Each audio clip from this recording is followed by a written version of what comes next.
Salut à tous, mon nom est Ice Touch, bienvenue sur Chilling with the Diaspora, épisode numéro 4 de notre série sur nos sœurs africaines dans la diaspora. Mon invité aujourd'hui représente la République démocratique du Congo, ou le Zaïre comme je l'appelle affectueusement. Mais en fait, elle vient directement du Zaïre. Passée par Bruxelles, Paris, maintenant à Montréal, découvrons son expérience africaine. Welcome to Chilling with the Diaspora with Ice Touch. Karibu kwa ushirikiano wa diaspora na Ice Touch. Ẹ káàbọ̀ sí ọ̀rọ̀ àwọn aráàlú òkè pẹ̀lú Ice Touch.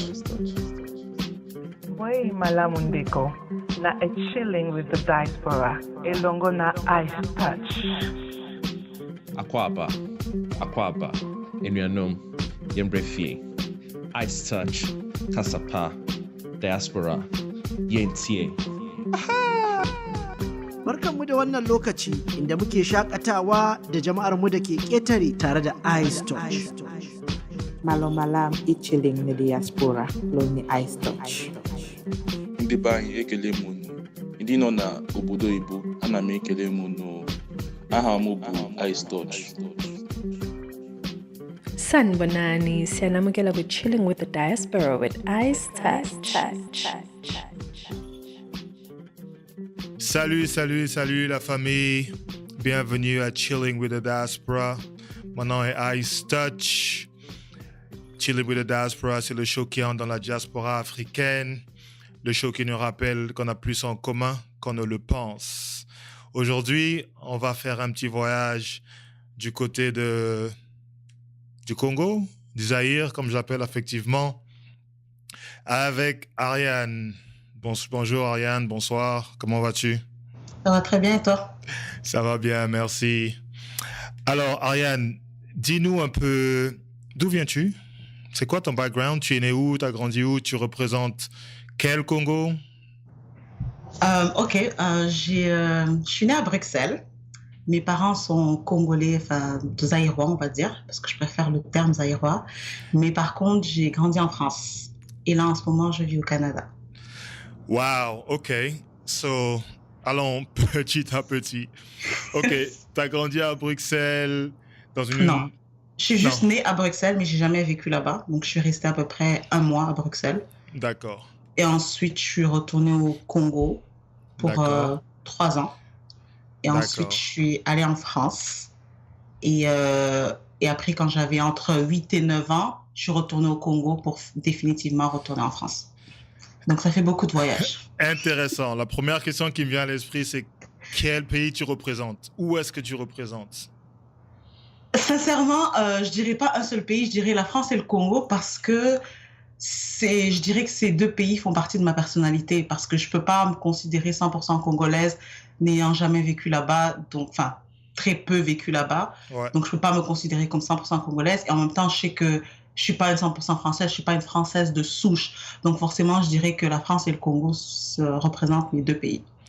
Parfait. Disons que tu marches dans la rue, n'importe où sur Terre, on te demande d'où viens-tu, c'est quoi ta réponse instinctivement? Sincèrement, ça dépend. Si c'est un noir qui me non, sincèrement, si c'est un noir ou un étranger, enfin on va dire un latino ou un arabe qui me demande, je dirais congolaise. Mais si c'est un blanc, ou par exemple quand je suis au Canada, qu'on me demande, je dis je viens de France. Intéressant. La deuxième question qui me vient à l'esprit, c'est est-ce que tu peux penser à un moment, tu peux nous dire un moment où tu as été super, super fière d'être africaine et un autre moment où tu as voulu te cacher, tu as voulu aller sous terre par le fait que tu sois africaine? Un moment où j'étais, on va pas dire africaine, on va dire congolaise. Ouais, voilà, merci, tout à fait. Parce que moi, je suis une fan de foot, donc on va dire la CAN, quand on arrive en 3e place, là, ça m'a fait plaisir parce que les personnes de ma génération n'ont jamais vu l'équipe du Congo aller dans une compétition internationale. Donc c'est là vraiment que je me suis sentie congolaise et fière de l'être. Par contre, vous êtes bien fort, je pense, dans les compétitions musicales. Mais ça c'est sûr, hein. Sans nous, il n'y aurait pas de musique en Afrique. Et les compétitions vestimentaires aussi, les sapologues et tout ça. Ça c'est sûr, hein. Ça c'est notre science. Parfait. Et alors, un autre exemple pour notre audience ou un autre moment où tu as voulu te cacher, où tu as eu, je sais pas si je peux dire honte, mais tu as voulu te cacher du fait d'être congolaise. Bizarrement, j'ai pas de grands moments. C'est sûr qu'il y a toujours. Ah si, maintenant je viens de penser à quelque chose qui s'est passé. C'était, je pense, l'année dernière ou il y a 2 ans à Ottawa. D'accord. Quand il y a eu, en fait, c'était une vidéo de 4 filles congolaises qui ont séquestré une autre fille congolaise pendant 24 heures juste pour une histoire d'homme. Waouh. Ok. Oui. D'accord, j'avais jamais entendu celle-là, mais d'accord. Ouais. Intéressant, intéressant. Donc l'autre question que j'avais pour toi ou qu'on aimerait savoir en fait, c'est en tant que, je sais même pas si je dois dire congolaise, française, belge, canadienne, but notre question est de savoir, c'est comment est-ce que tu te sens quand tu interagis en fait avec tes pairs, donc avec des femmes non africaines ou non congolaises, hors du Congo, donc maintenant tu es au Canada. Est-ce que tu penses qu'il y a des moments où tu dois te comporter d'une certaine façon pour fit dans la société, ou bien tu es totalement libre, tu fais ce que tu veux, peu importe de la communauté dans laquelle tu te trouves? Parce que ça, dans la diaspora africaine, je pense qu'il y a toujours je ne sais pas si je peux dire cette idée ou cette volonté, mais il faut toujours trouver un moyen de bien s'intégrer. C'est quoi ton expérience? C'est quoi ton feeling sur ça? Déjà, moi, je ne fais pas dans du politiquement correct, donc je suis qui je suis, donc j'aurais du mal à jouer un rôle. Et aussi, c'est que je me dis, on est en terre étrangère, donc on est tous des étrangers ici. Donc moi, si je vois une autre femme africaine ou noire en général, peu importe d'où elle vient, je me dis en quelque part, on a la même bataille. Donc ça, je vais pas... Je veux dire, ce qu'elle vit, c'est ce que je vis, même si on a eu un vécu différent ou un background différent. Dans le fond, on a la même bataille, donc j'ai pas à faire semblant parce que ça sert à rien, je trouve. Donc, toi, c'est la féminité jusqu'au bout, quoi. La femme noire jusqu'au bout, oui. La femme noire, ah, ok. Parlant de femme noire, intéressant. Qu'est-ce que tu penses des relations interraciales en tant que femme africaine? Donc, qu'est-ce que tu penses, je sais pas, une Congolaise qui va se marier avec un Chinois versus un Congolais? Est-ce que tu as un avis dessus? Ou quelles ont été tes expériences? Ou l'expérience des gens autour de toi? Que ce soit court terme ou long terme? Moi, personnellement, comment dire, ça me dérange pas les cours interraciales, mais après ça, comment dire ça? Pour être honnête, c'est sûr que c'est pas pour moi. C'est pas parce que j'aime pas quelque chose de différent ou tout ça. C'est juste parce que j'ai besoin de me retrouver quelque part. Il y a des discussions, par exemple, que j'ai pas envie d'avoir. Parce que, je sais pas, on va dire par les cheveux. J'ai pas envie d'expliquer mes cheveux, par exemple. Des affaires comme ça. Et puis, je préfère l'homme noir, c'est tout. C'est une question de préférence. Mais après, c'est sûr que si tu trouves l'amour ailleurs, je vais pas te dire, ah non, tu devrais pas faire ça. Non, c'est vraiment pas moi. Tu choisis pas qui t'aime. Donc, si t'aimes cette personne-là, tant mieux pour toi. Mais moi, personnellement, c'est pas mon premier choix. D'accord. Donc, vu qu'on parle de la diaspora africaine, entrons un peu plus dans le sujet et parlons quand on parle de couple mix, parlons mix, disons un Congolais avec je sais pas, un Zimbabwéen, un Congolais avec un Nigérian ou un Congolais avec un Kenyan. Quel est ton avis dessus? Quelles sont peut-être les appréhensions que tu as ou alors l'excitement que tu aurais par rapport à ce genre de mix? Ben, j'ai aucun problème avec ça. Mais en fait, déjà, depuis que je suis jeune, j'ai jamais voulu date des Congolais. Pas parce que j'aime pas les Congolais, c'est juste parce que j'ai un esprit curieux et j'ai envie d'apprendre quelque chose d'une autre culture. Donc, je me dis, si je suis avec Congolais, on va manger la même nourriture, parler la même langue, ça m'apprend rien de plus. Donc, moi, c'est sûr que je préférerais aller vers un autre Africain d'un autre pays ou un Noir d'ailleurs qu'un Congolais avant tout. Donc, ça veut dire que les Congolais peuvent oublier, quoi, en fait. Faudrait qu'ils soient vraiment exceptionnels, on va dire. Ok, parfait, excellent. Restons toujours dans le domaine de la famille, dans le domaine des couples. Curieux de savoir ton expérience ou alors ton avis sur... Donc, tu as grandi en France, disons en Europe, maintenant tu es en Amérique du Nord. Est-ce que ta perception ou alors ton expérience est différente en Europe versus en Amérique du Nord en tant qu'Africaine? Que ce soit par rapport aux relations ou alors juste grandir la vie de tous les jours. Ouais. Si je parle de la communauté congolaise, je pense que si j'avais vécu au Canada, j'aurais eu une image plus positive des Congolais. Parce que malheureusement, en France, la plupart des Congolais que je vois, ils sont assez décevants. La communauté, elle est décevante. Mais après, c'est sûr que quand tu vas au Canada ou même à Bruxelles, là, c'est différent. Tu vois des Congolais qui ont plus d'ambition, qui vont à l'école, des affaires comme ça. Donc, forcément, ça a un peu faussé ma perception d'avoir grandi en France, je pense. Donc, ça veut dire que si je suis Congolais et que je ne suis pas là à l'école, je n'ai pas eu des diplômes et que je me débrouille, j'ai un bon petit business qui fonctionne, c'est une déception, en fait. Non, pas du tout. Parce que c'est pas une question de diplôme. Il y a des gens qui n'ont pas de diplôme, mais après, ils ont tellement travaillé, ils ont monté leur boîte. Je pense pas que la réussite, ça a à voir avec les diplômes. Donc, ça dépend juste du travail de l'effort que tu fournis pour arriver quelque part. Je dirais plutôt ça. Mais malheureusement, à Paris, c'est pas ça que je vois. Vraiment pas. D'accord. Raconte-nous un peu, qu'est-ce que tu vois de Paris? Il y a dans notre audience, beaucoup de gens ne connaissent pas la France, j'imagine. Beaucoup de gens sont mal à Paris. Décris-moi un peu à quoi ressemble le Congolais. Disons, tu marches dans les rues de Paris, comment ça se passe, tes interactions? Ou alors, toi, regardant de loin, ça ressemblera à quoi une Congolaise marchant dans Paris? Sincèrement, ça me fait mal de dire ça parce que j'ai l'impression de cracher sur ma communauté, mais c'est vraiment pas ça, c'est vraiment pas le cas parce que j'adore mon pays. Mais quand je pense aux Congolais de Paris, ça me fait penser à Château-Rouge. Donc, Château-Rouge, c'est comme... Comment expliquer ça? Je sais même pas comment l'expliquer. Essaie de nous décrire parce que... dans l'audience, il y a beaucoup de gens, comme je dis, qui ne connaissent pas la France, qui ne connaissent pas Château-Rouge. Ça a l'air d'être un beau nom, hein, Château-Rouge. Ça a l'air d'être bien intéressant de... Oui, à la base, ça a l'air d'être... Je pense qu'à la base, le quartier a été créé pour... Tu sais, c'est là où tu retrouves tous les magasins congolais, la musique, la nourriture, tout ça. Donc, à la base, c'est une bonne chose.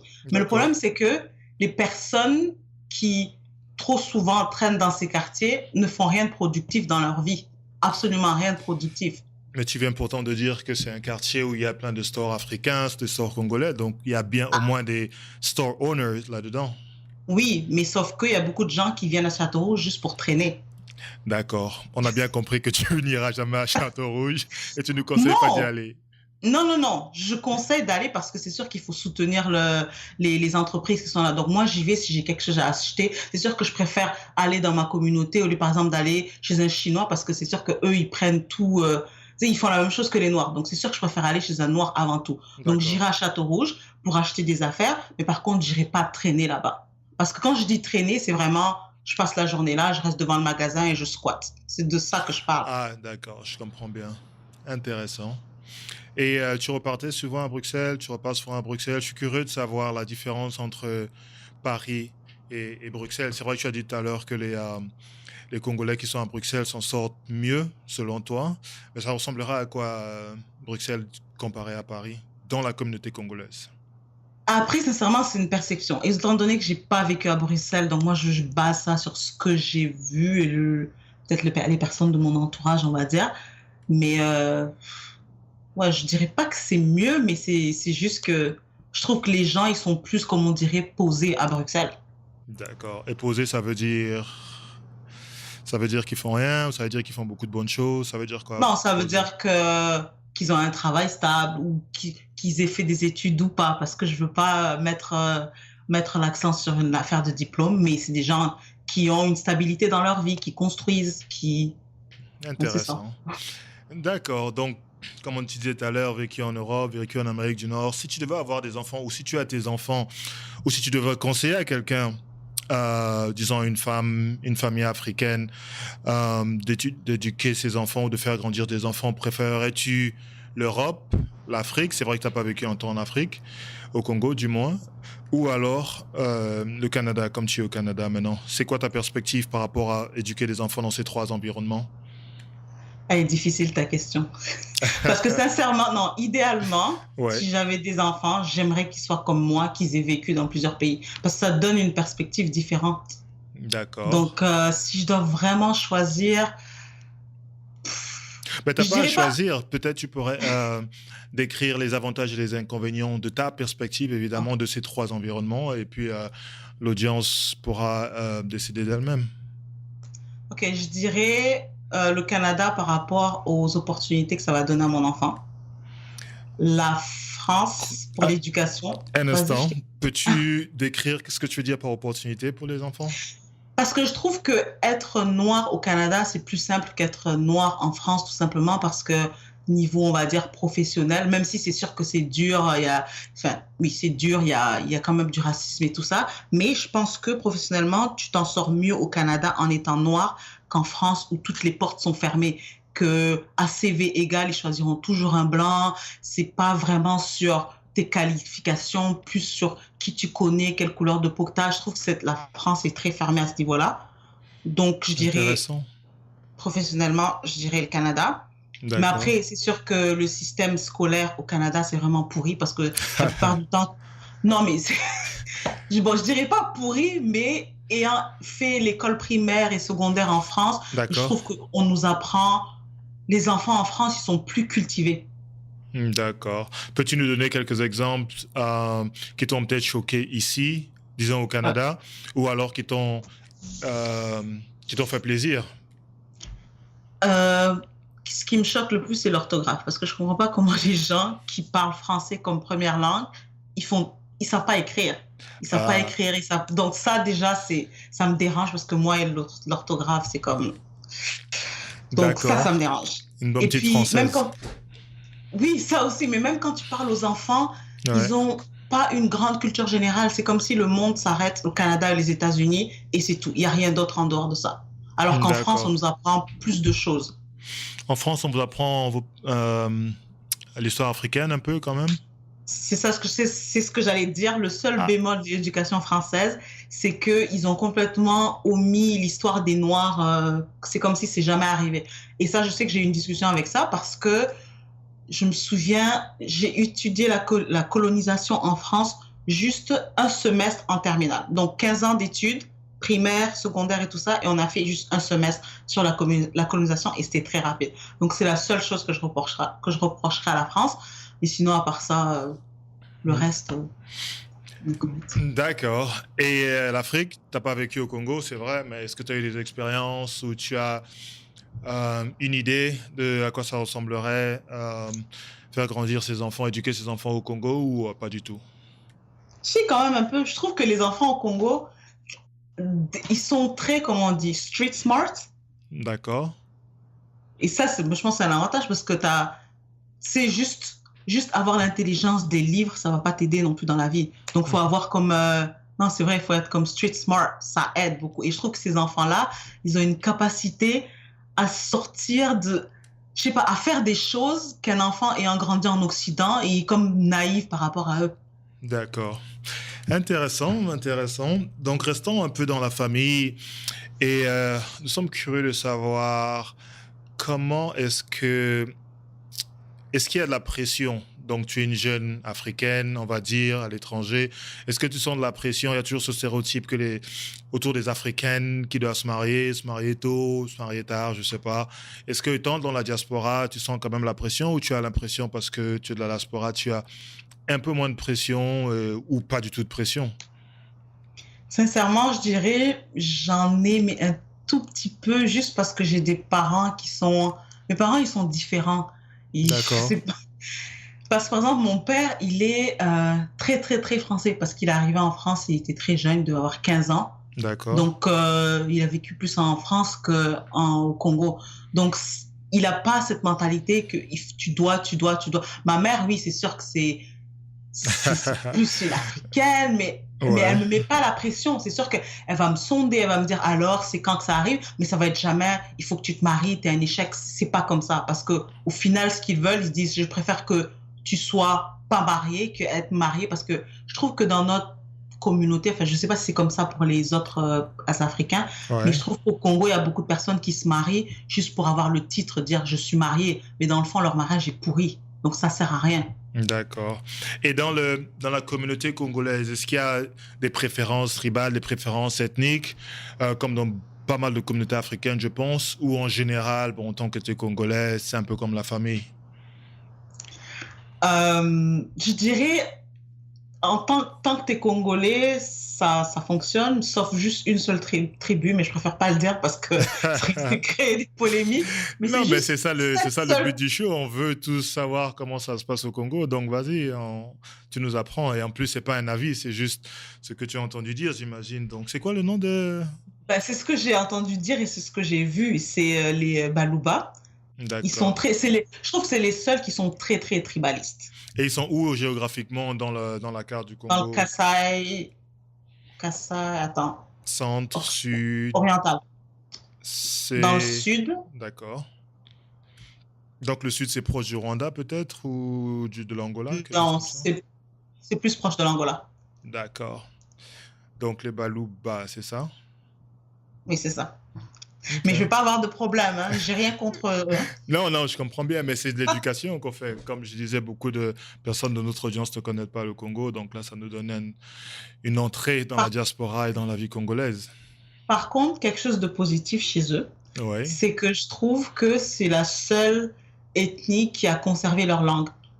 Donc, enfin, je veux dire, par exemple, les enfants, par exemple, si j'ai des amis Baluba ouais. et qui ont grandi en Occident, ils parlent leur langue.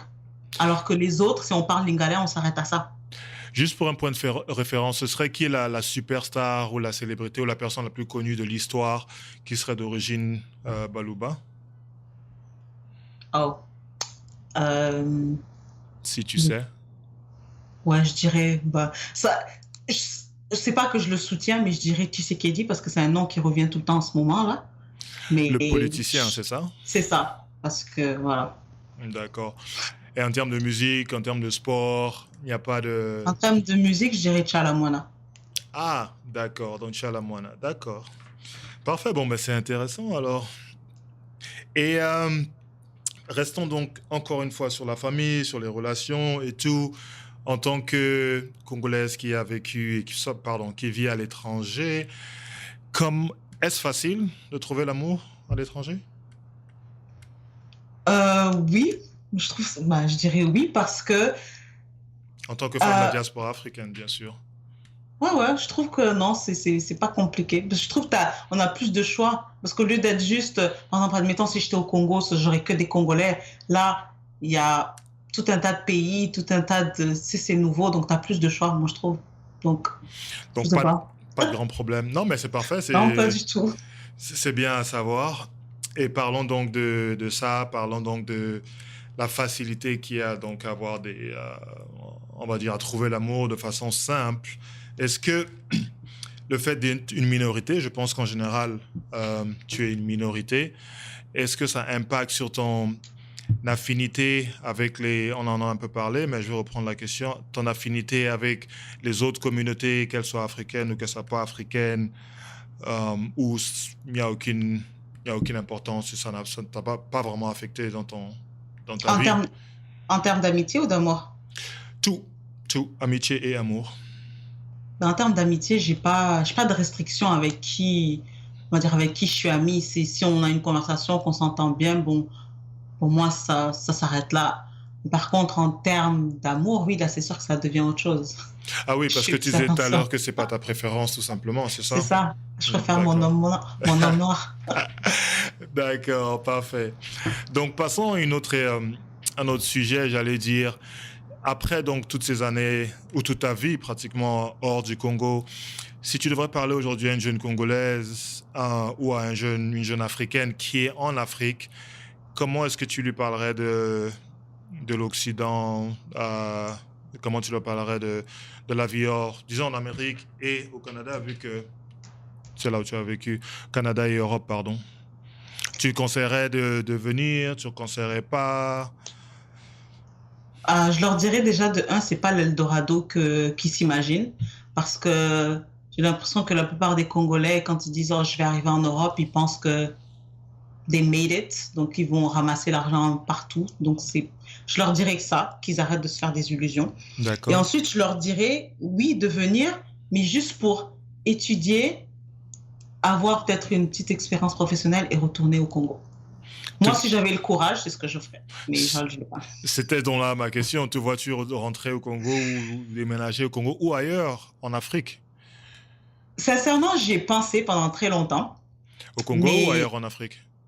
Au Congo. D'accord. J'ai pensé à retourner, mais là, étant avec un étranger non francophone, ça va être difficile. Donc, je pense qu'on va oublier le Congo. Donc, tu es donc ouverte à rentrer. C'est juste qu'après, il faut savoir dans quel contexte rentrer ou y aller, c'est ça?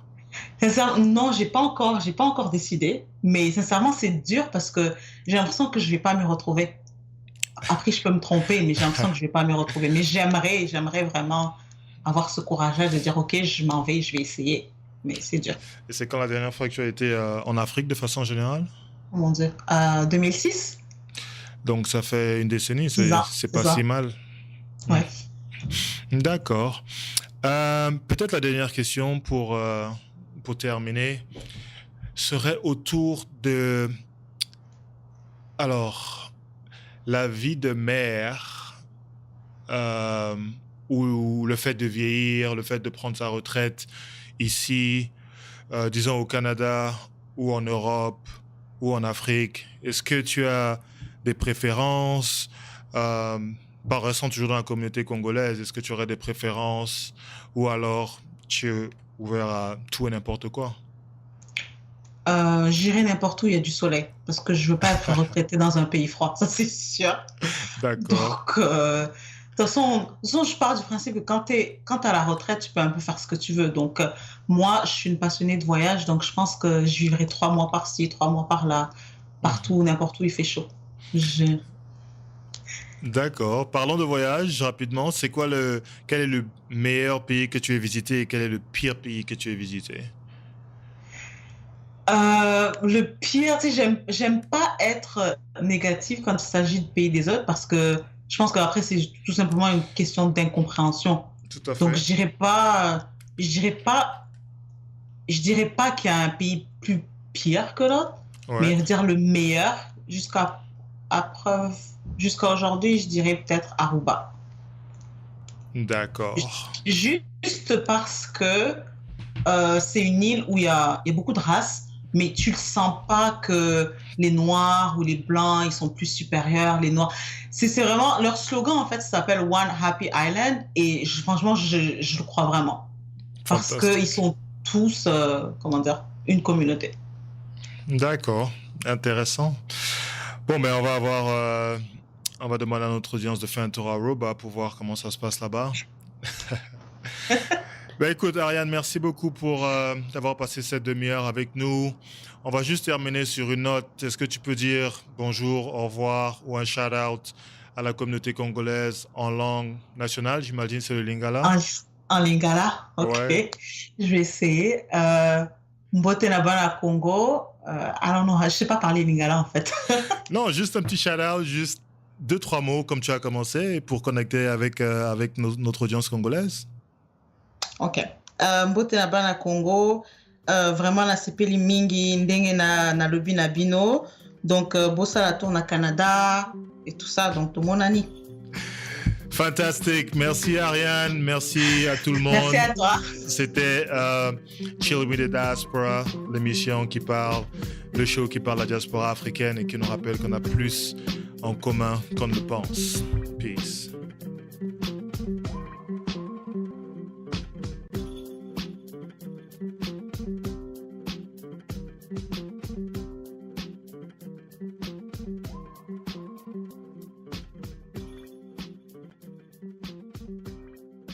That's a wrap.